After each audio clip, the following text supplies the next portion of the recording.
Let's talk to the management of Sapphire Foods, QSR, and let's analyze their numbers. So as we look at it, there was that 102 crore rupee deferred tax asset which was recognized, which is why the PAT aberration there. But the EBITDA margins also have seen a bit of a dip. The revenues, though, have seen an uptick of about almost 13%. So let's try and understand the entire puzzle. Why the muted margins? Are people not eating pizzas and burgers? Sanjay Purohit then joins in on the show right now, the whole-time director and group CEO at Sapphire Foods, to talk about how he sees business shaping up. Sanjay, hi, morning. Great to have you on the show. Firstly, this is the second consecutive quarter for a decline that you've seen in the same-store sales growth for Pizza Hut. Why is that, and when do you foresee a recovery?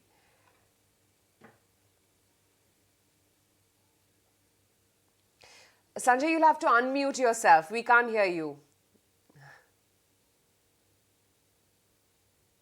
I'm sorry. This is the travails of Zoom where you mute and unmute yourself. So my apology is there. Not a problem. So it's the second year since we publicly listed. So before I talk about quarter, let me just spend a minute on the full year results because that's important. We've had a stonking full year, really stellar full year. Our sales revenue grew to 2,260 crores, highest ever EBITDA margin of 11.7%, 265 crores, highest ever PAT of 6.2%. We opened the highest number of restaurants, 164 crores, and the best ever year for KFC and Pizza Hut. So by all accounts, the year itself was a good year. Now let me come to quarter four. So post Diwali last year is when we have seen a drop in consumer demand, and that has impacted our sales. In fact, I joke sometimes that if you look at QSR results, they will foretell in some ways the GDP of the country. And when GDP drops from 7 to 4% as it did in the October-December quarter, so you know that there is a little bit of push on discretionary income. So Pizza Hut had a negative same-store sales growth, but the positive part was transactions were still positive. And the opposite was possibly true on KFC. We had same-store sales growth muted though, but negative transaction growth. So I think it is reflective of what we are generally seeing in the consumer space where demand is a little bit slow.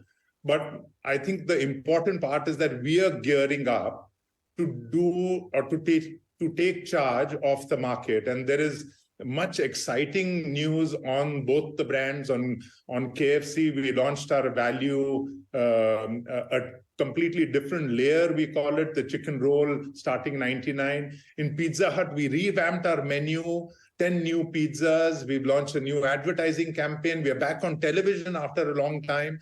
So while I see the discretionary income slow down, perhaps a 2-3 quarter episode, but eventually we've got to come back. On television, I don't see your ads on ET now. Am I missing on something? I don't know. To be honest with you, I don't look after the media part, but if they're not putting money on ET now, I think it's a big miss. When do you see the same store sales, SSS? It's a number markets are obsessed with. It's a market which historically has been used to judge the growth of the company. When do you see that becoming positive? So I would think that the general GDP slowdown perhaps is another 2 to 3 quarters for it to come back. And I'll just try and explain why has this happened. In many so coming out of COVID, we first saw pent-up demand bumping up the revenue numbers for many consumer companies, including us. So we saw last year, the first half was very strong. And then it was also backed by high price increases that we took. So we took nearly double-digit price increases on both KFC and Pizza Hut, whereas actually our inflation was in the mid-teens.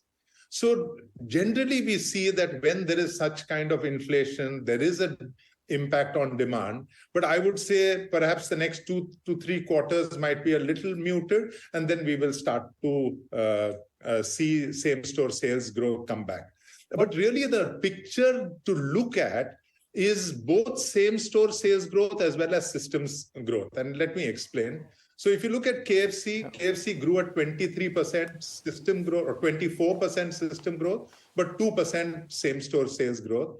And generally we have guided saying that over a 3-4 year period, we would see same-store sales growth 5 to 7%, but we want to improve accessibility on the brand, and therefore new store addition will add 17-18%. So really it's a combination of both that's at play. Have you started putting your pizzas and KFC's chicken on ONDC network? In fact, this in exploration at the moment. Life for a restaurant company or a fast food company like yours, ONDC? Come again, because your voice is fading in and out. Okay, how will ONDC change life for the sector and for your company? So I think the way that we've got to look at ONDC, it's another channel for us to use to reach consumers, and therefore any way to become more accessible is something that we will adopt. Okay. There was an extraordinary spike in inflation, extraordinary spike in energy cost. Now that things have stabilized, wheat prices multi-year low, energy prices have stabilized, everything has stabilized in the commodity market, but you took a price hike. You were forced to take a price hike. Now that prices have come down, are you likely to reduce pizza prices? Are you likely to reduce item prices? So last year, we saw this bump up in all prices, and those price levels have remained constant. So what we have seen is inflation on top of what prices that we saw, that has cooled off. And I'll explain again.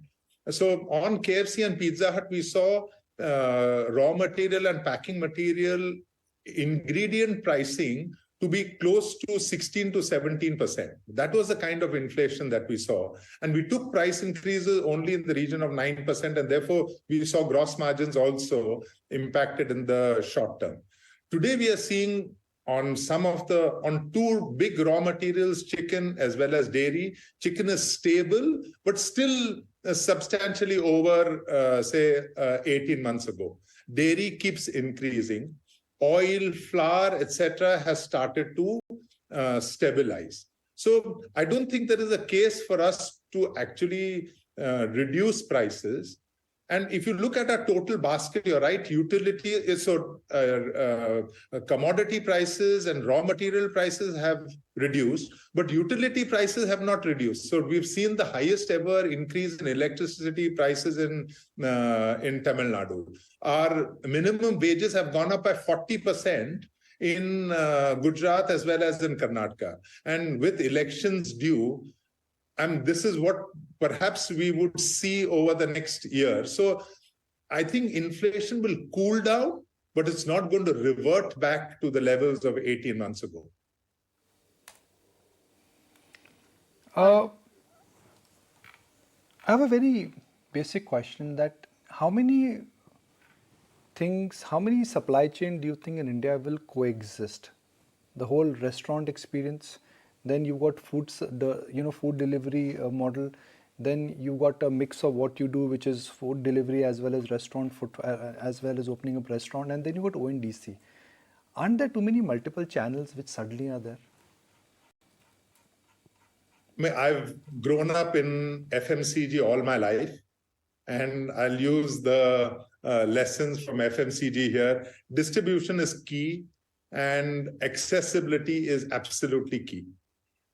And hence you'll find that as channels of increasing accessibility, as channels increase and accessibility increase, finally it is better for the consumer. Then which channels survive really then is dependent on their business model and whether they are able to become profitable or not. But for the consumer, it is only good news. Appreciate your time. Thanks so much for joining in. So that's the management of Sapphire Foods talking about, yes, there has been a negative same-store sales growth for Pizza Hut, but they have a positive transition growth. As of now, there's no case for the company to reduce prices, and they'll just look at ONDC as another platform.